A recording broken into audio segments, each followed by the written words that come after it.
Makanya kalau kalian masuk rumah, walaupun di rumah tidak ada siapa-siapa, tidak ada salahnya mengucapkan salam. Karena di rumah kita itu sebetulnya banyak sekali. Bisa jadi ya, leluhur-leluhur kita juga masih ada di situ. Yang gini saja kadang-kadang kita nggak paham. Lalu kita menganggap seakan-akan kehidupan itu sekali dan kematian sekali. Leluhur-leluhur kita di sekitar kita ini banyak sekali. Ada triliunan. Kata reinkarnasi sebetulnya bukan kata Weda, itu bukan bahasa Weda. Bahasa Weda itu Punarbawa. Tapi karena kemudian yang menerjemahkan Sanskerta ke dalam bahasa Inggris tidak menemukan padanan Punarbawa, maka disebutlah reinkarnasi, hidup kembali. Nah, Atman itu mendapatkan badan baru. Kemudian dikatakan Atman itu nggak basah oleh air, tidak kering oleh angin, tidak terbakar oleh api, tidak mati oleh senjata. Itu tidak dijelaskan Atman yang mana. Ya.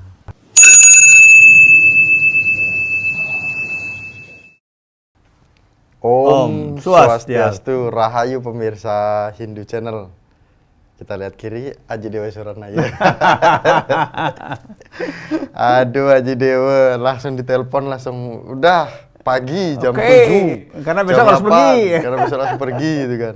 Luar biasa jadwalnya, walaupun padat, 1 jam, setengah jam itu penting ya Ji ya. Iya. Karena Aji Dewa dinantikan ini. Jadi kita topik sebelumnya itu membahas tentang hukum menyiapkan sesajen. Nah kemudian ini ada salah satu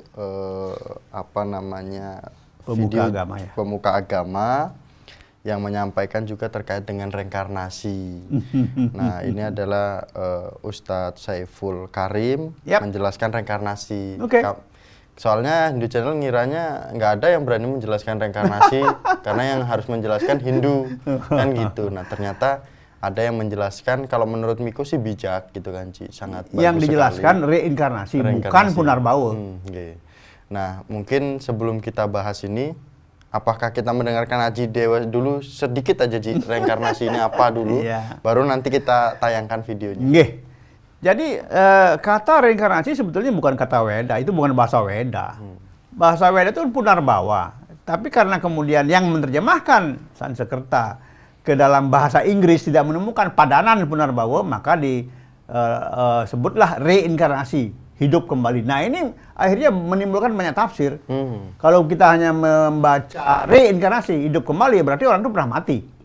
Nah kemudian ada yang memanfaatkan, oh dulu memang dia Hindu, tapi sekarang dia sudah bukan Hindu, sudah ikut kami, itu dianggap juga hidup kembali.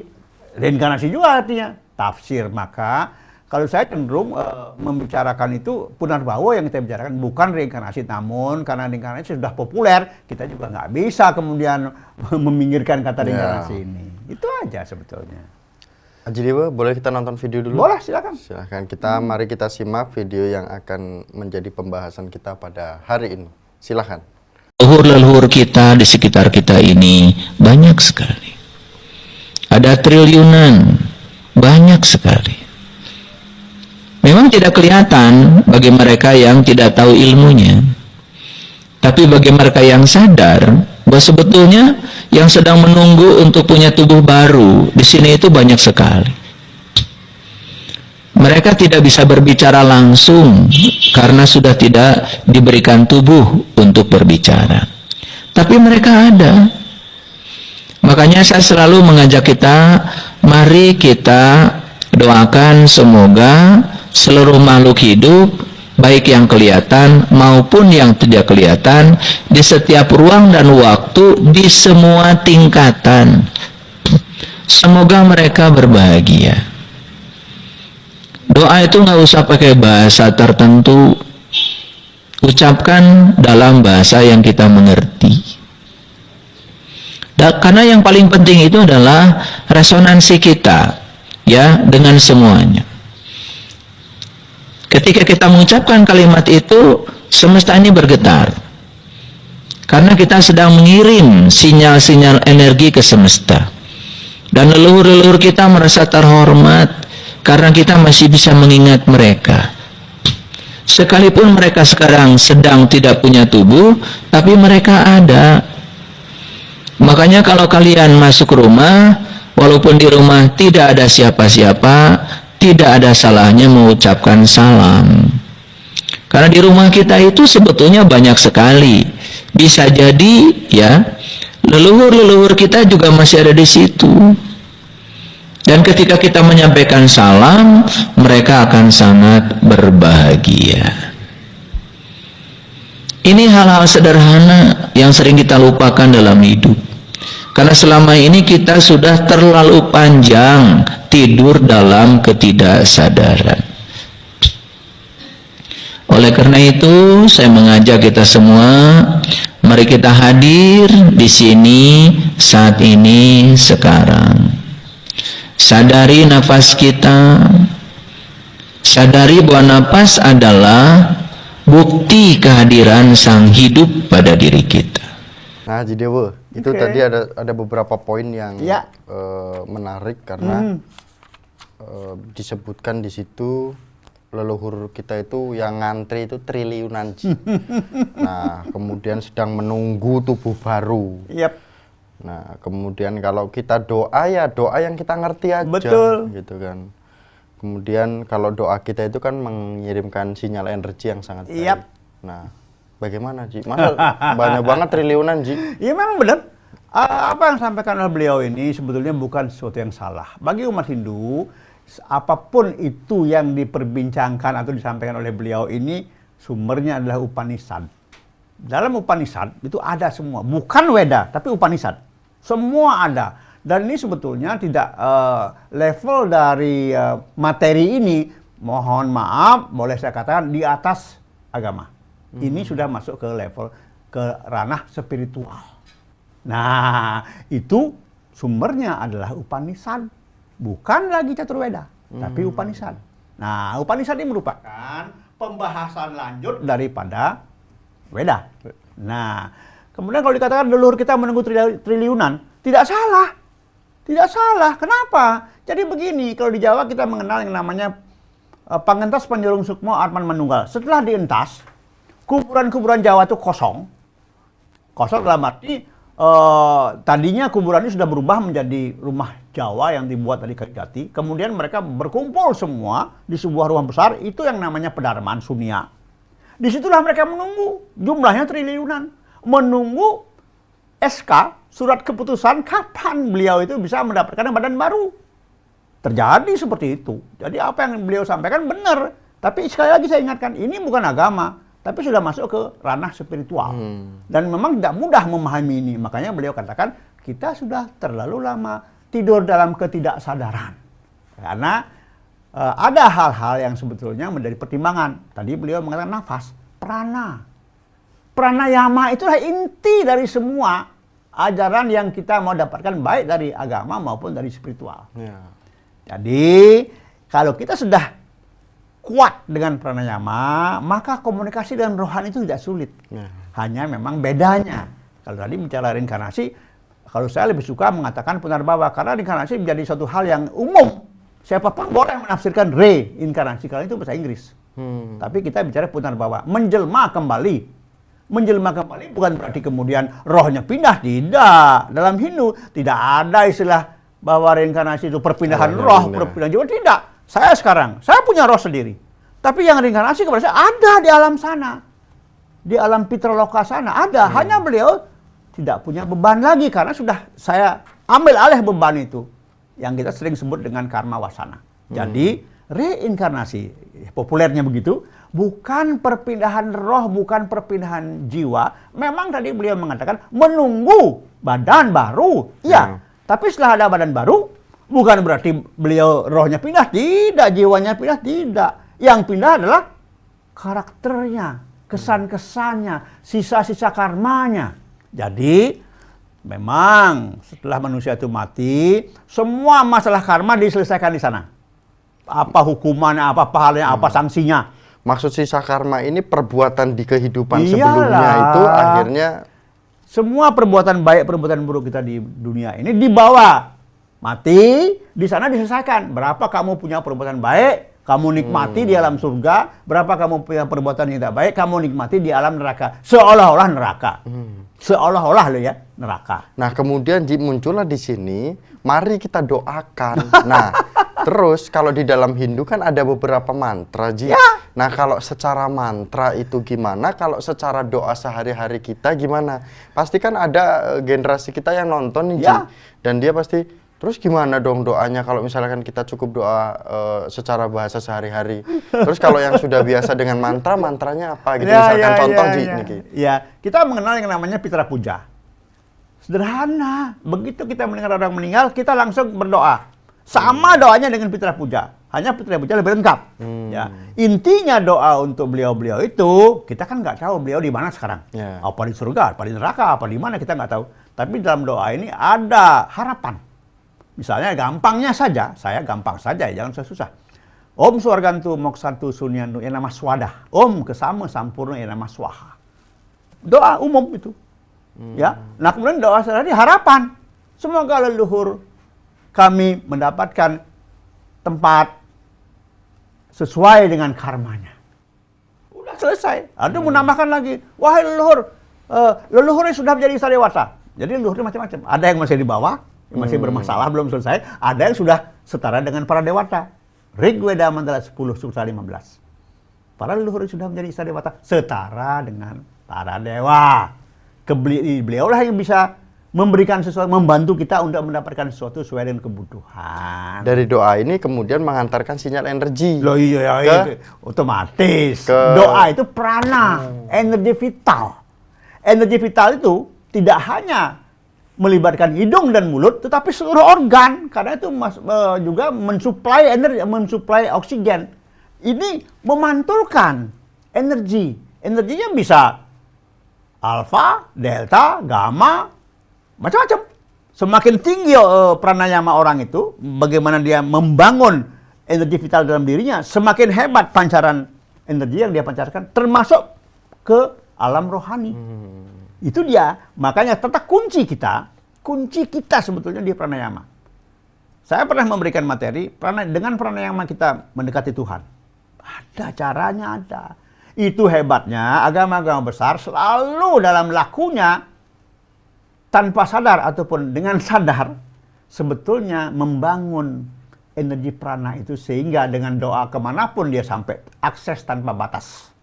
Nah, kita memang di Hindu diberikan, coba lihat Padmasana, atasnya kan kosong, kursi, akses tanpa batas. Bandingkan dengan Anglurah, ada atapnya, akses terbatas. Memang beda, yang satu untuk duniawi, yang satu spiritualitas. Seperti itu. Nah, kemudian Ji, tadi kan juga disinggung terkait keberadaan leluhur kita. Jadi ketika mau masuk ruangan atau mau masuk rumah, setidaknya salam dulu. Apakah hanya rumah saja? Tidak. Yang jelas paling banyak berkumpul leluhur kita di pura, tempat ibadah, Sentong Tengah, Punden, Petilasan. Berkumpul di sana. Kalau rumah, pasti. Karena apa? Karena dia tahu, dia masih punya memori. Tempat saya dulu di sini. Nah tentu, seperti beliau katakan tadi, kita membutuhkan orang-orang yang mampu untuk berkomunikasi secara rohani. Ya, dengan daya vital tadi, dengan prana, dengan energi tadi itu. Ya, itu dia yang kita butuhkan. Sehingga kita setiap saat bisa ngomong sama leluhur.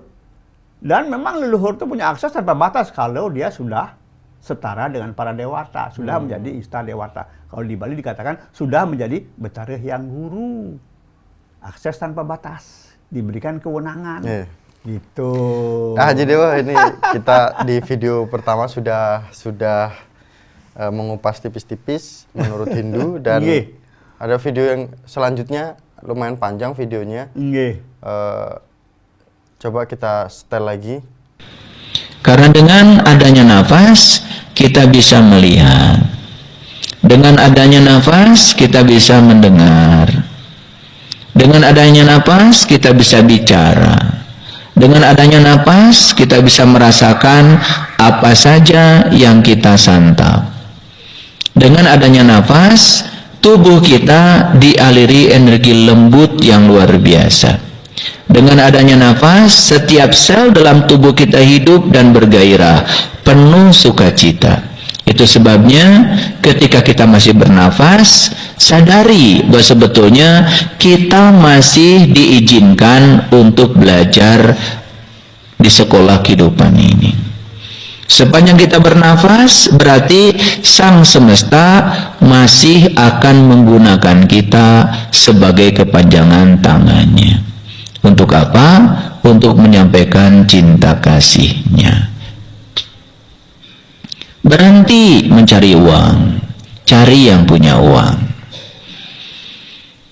Beda. Kalau orang mencari uang, dia hanya akan dapat uang sebagaimana yang dipikirkannya. Sebentar ada uangnya, sebentar tidak ada. Bahkan mungkin tidak berkah. Tapi mereka yang mencari yang punya uang, selalu menjadikan pelayan di semesta ini untuk menjadi pelayan semesta, nulung kanu butuh, nalang kanu susah, nyaangan kanu poeken, ngahudangkeun kanu sare, nepak kanu poho, nganter kanu keung. Tanpa berharap apa-apa, maka semesta akan memberikan hadiah. Hadiah dari semesta melampaui yang kita pikirkan. Itu yang disebut dengan keberlimpahan berkah. Ketika kita sudah ketiban keberlimpahan berkah, maka kita akan mengerti bahwa setiap apa yang diberikan semesta, baik diinginkan maupun tidak diinginkan, hadir dalam kehidupan kita, itulah kebenaran. Dan ketika menemukan kebenaran di setiap yang kita inginkan dan yang tidak kita inginkan, berarti kita sudah menemukan tujuan hidup kita.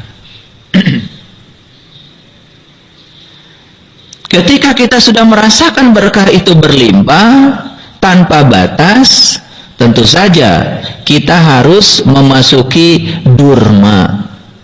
Durma itu derma.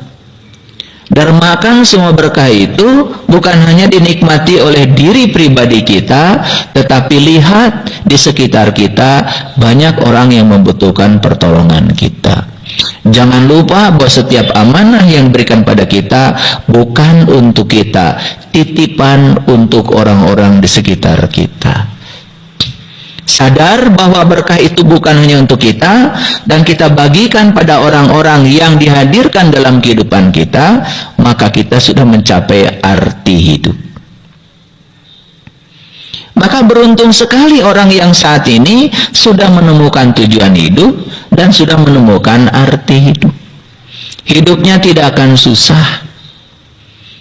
Orang-orang yang susah itu adalah orang-orang yang hanya berfokus kehidupannya pada diri pribadinya sendiri. Pelitnya luar biasa, ketika dapat berkah tidak mau berbagi. Orang yang semacam ini tidak memiliki kebergunaan di ruang kehidupan. Dan orang-orang yang seperti ini sebetulnya orang-orang yang sedang menyuramkan masa depan rohaninya sendiri. Jadi tidak sadar bahwa sebenarnya dia sedang menggelapkan masa depan rohaninya sendiri. Dan orang-orang yang sadar ya dengan tujuan hidup, sadar dengan arti hidup, sebenarnya dia sedang membuka ruang seluas-luasnya untuk masa depan rohaninya. Jangan lupa bahwa rohani kita itu abadi, seabadi Allah, seabadi ilahi. Kita hidup bukan hanya sekarang, kita akan terus menerus hidup.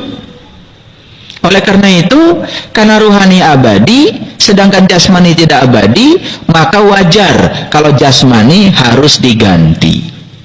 Karena suatu saat jasmani kita tidak lagi bisa paralel, tidak bisa menjadi pelayan bagi rohani kita untuk meneruskan proses belajarnya.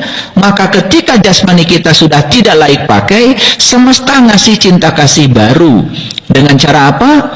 Jasmani kita ditinggalkan sementara oleh rohani kita, kemudian didaur ulang ke semesta, dikuburkan, jadi makanan, kemudian jadi saripati yang baru, kemudian dipertemukan lewat cinta kasih, lewat ibu bapak kita, kemudian tersemailah tubuh baru.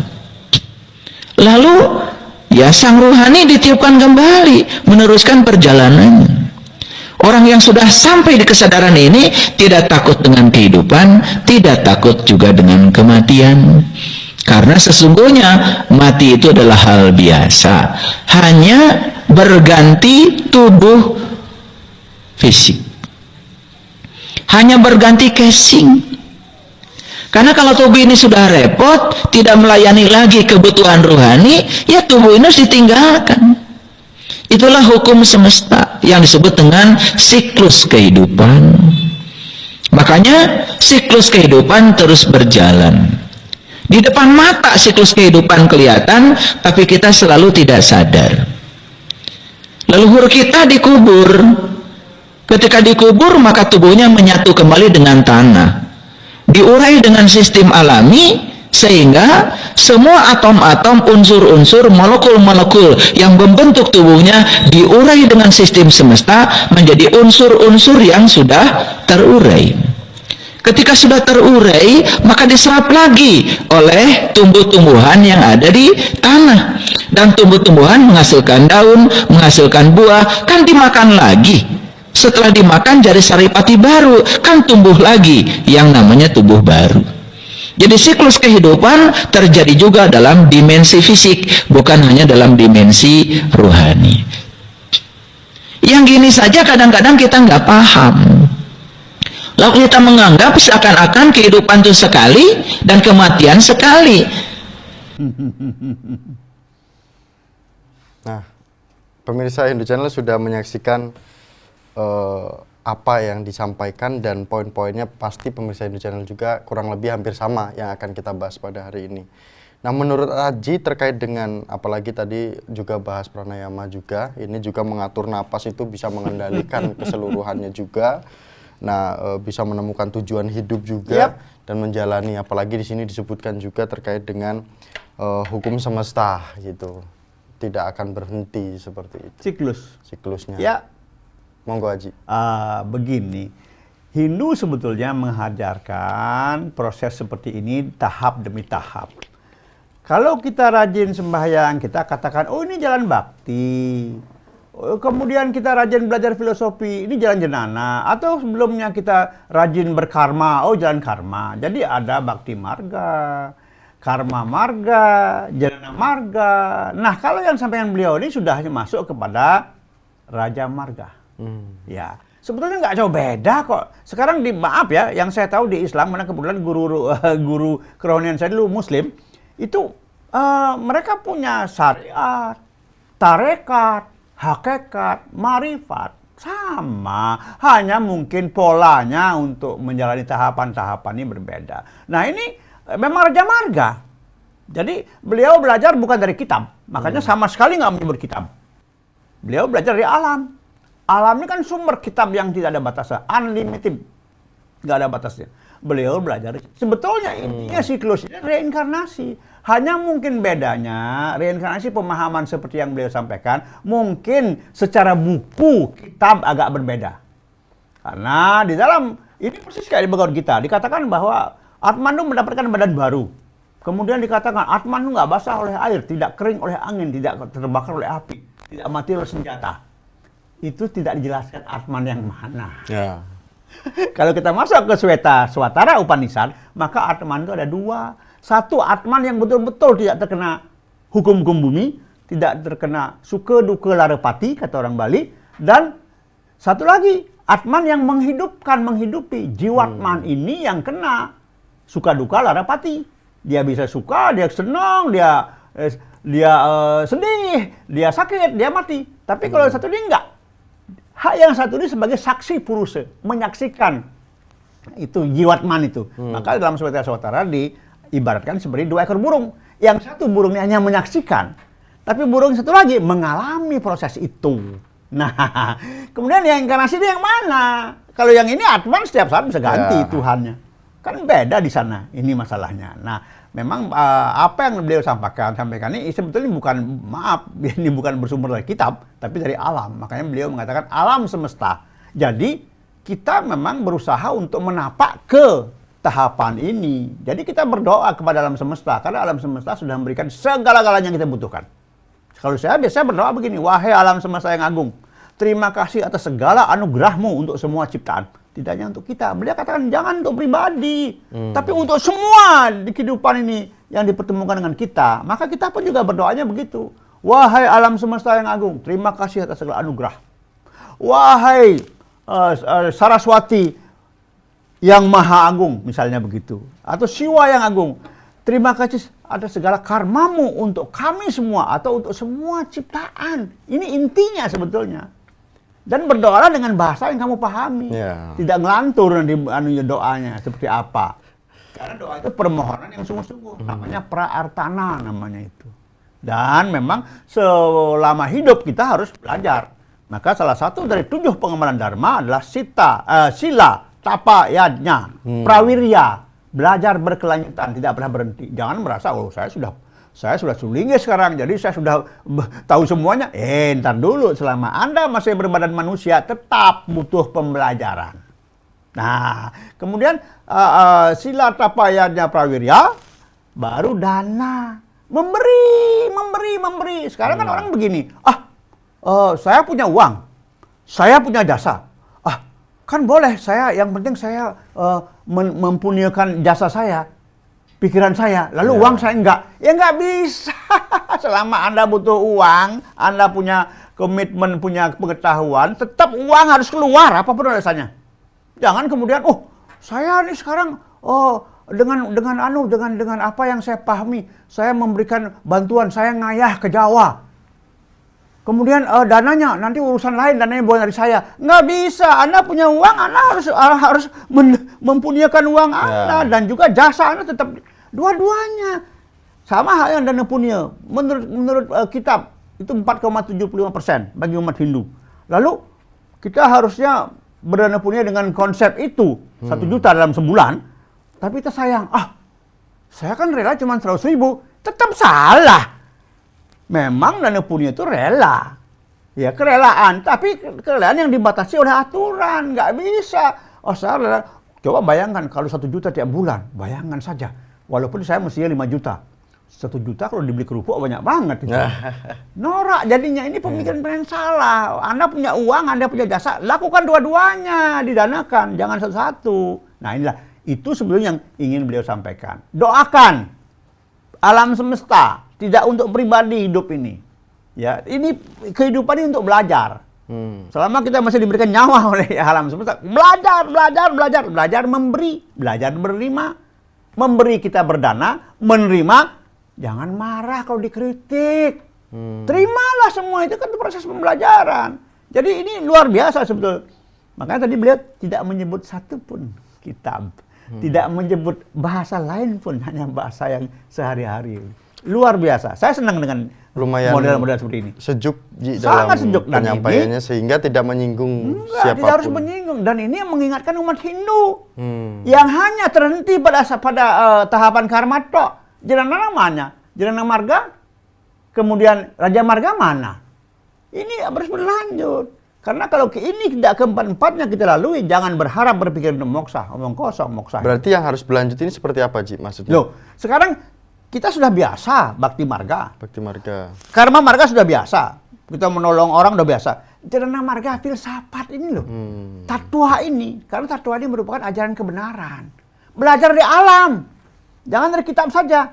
Apalagi hanya belajar dari Caturveda. Bahasanya susah. Memahaminya sulit. Kemudian kita juga malas membuka. Belajarlah dari alam. Tadi beliau mengatakan, belajar mendengar. Tidak menggunakan telinga. Ngomong tanpa suara. Melihat tanpa menggunakan mata fisik. Semua sifatnya rohani. Untuk itu apa? Pranayamalah. Itu pranayama. Jadi beliau nggak menyebutkan kata pranayama karena mungkin bukan bahasa beliau ya. Tetapi ini secara pernyataannya itu jelas bahwa itu sebenarnya apalagi berkaitan dengan napas. Ya, nafas. Itu energi vital. Itu energi vital. Jadi kunci semua yang ada dalam kehidupan Hindu khususnya itu pranayama. Tidak ada yang lain. Pranayama itu mampu mengantarkan kita kepada semua alam, bahkan mampu membuka jalan menuju perjalanan jiwa menjelang kematian. Sehingga kita nggak perlu takut mati. Ngapain takut mati? Ya, apa yang kita butuhkan sudah ada yang ngatur kok. Saya terus terang aja, 2004 saya tidak bekerja lagi tanpa ada uang simpanan pensiun lah, deposito lah, nggak ada. Tapi saya bisa hidup, saya bisa ketemu Miko. 2004, sekarang udah berapa tahun itu? 2004, bayangkan saya mau kemana pergi, saya bisa pergi kok. Keliling-keliling, bertemu dengan umat. Dan kemudian Haji Dewo di sini juga kita dipikirkan secara berpikir secara logika dari penyampaian beliau terkait dengan orang yang meninggal dan juga dikuburkan itu kembali ke tanah, kembali ke air ya, ke air gitu kan, ke udara-udara dan sebagainya. Dan itu kemudian tumbuh, kemudian itu nanti saripatinya dari saripati gitu kan. Ya. Nah, apakah itu seperti itu pemahaman secara logikanya itu untuk kita bisa menerima bahwa reinkarnasi itu ada gitu loh? Iya, betul sekali. Jadi orang mati, jasad yang dikubur, hancur oleh alam, melalui proses alami, diurai istilahnya beliau, kemudian tanaman ngambil saripati itu untuk kesuburan, dia berbunga, berdaun, berbunga, berbuah, dimakan oleh manusia. Yang manusia yang makan kan laki perempuan. Ya ini purusa berada ketemu, lahir anak, inkarnasi. Cuman kapan reinkarnasi itu dimulai? Ya. Begitu sperma ketemu opum, terjadi pembuahan. Menurut 3 resi, Wasista, Susrusa, dan Caraka, saat itu Iswara sudah mengisi Atman. Saat itu juga siapa yang reinkarnasi sudah ada di sana, walaupun bukan rohnya pindah, tidak, tapi beban yang pindah, kesan-kesan itu, karma wasana, sisa-sisa karma yang tidak terselesaikan di alam kematian. Makanya muncul kemudian, apapun yang kita alami hari ini tidak lepas daripada sisa-sisa karma dari kehidupan sebelumnya. Di samping kita akan membuat karma-karma baru, bisa karma baik, bisa karma buruk. Ini aja belum tentu selesai. Kita membuat lagi. Nah, numpuk nanti. Makanya dalam Hindu ada 3, Sancita karma, Prarabdha. Itu, ada semua itu. Nah, Haji Dewo, ini kita diskusinya jangan panjang-panjang. Dan pesan dari Haji Dewo untuk melanjutkan sebuah kehidupan dan juga memiliki, membawa karma baik, menebarkan cinta kasih, itu kita sebagai umat manusia harus seperti apa dalam menjalani hidup? Monggo Haji Dewo. Kita banyak punya konsep. Ya, 1, Trikaya Parisuddha. Ya, itu salah satu cara untuk mengendalikan diri. Yang kedua, berani memberi. Itu ada dalam Oras Paritattva 25. Berdana. Kemudian yang ketiga, ulas asih. Kita diberikan ajaran Ahimsa dan Wasudewa Kutumbang. Ini saja, sebelum Anda belajar Pancasarana, ini dulu Trikaya Parisuddha, berani memberi, kemudian Ahimsa dan Wasudewa Kutumbakam. Cukup. Nanti untuk membuka jalan kehidupan dalam perjalanan jiwa, mulai sekarang pranayama lah. Dan manfaatkan hari-hari suci Hindu, seperti misalnya nyepi. Catur Brata, apa sih yang selama ini kita lakukan? Cuman puasa, nggak kemana-mana. Lalu yang lain apa? Justru saat itulah mestinya kita merenung, ini inti, merenung apa yang sudah kita perbuat sejak kecil dulu, sepanjang yang kita bisa ingat. Sampai sekarang, kalau ada hal-hal yang tidak baik, minta maaflah kepada sang jiwa. Itu mesti Catur Brata, bukan cuma puasa terus nggak kemana-mana. Harus ada sesuatu yang membuat badan rohani ini menjadi terjadi sebuah proses pembersihan, penyucian. Itu mestinya, kalau menurut saya. Sukses semua Haji Dewo. Sama-sama. Perbincangan kita pada hari ini membahas tentang penjelasan reinkarnasi dalam Hindu. Yang kalau di Hindu disebutnya Punarbawa, gitu kan. Reinkarnasi kan secara umum pasti bisa menjelaskan bahwa apa itu reinkarnasi seperti itu. Dan hari ini kita menjelaskan terkait dengan pemahaman secara Hindu. Secara sederhana. Kalau ingin mendalam, silahkan hubungi Haji Dewo. Silahkan, saya tunggu. Jadi tunggu lah Haji Dewo. Matur suksema, terima kasih. Matur nuwun Haji Dewo. Dan kami tutup dengan Parama Santi. Om Santi, Santi, Santi, Om. Suksema Haji. Sama-sama.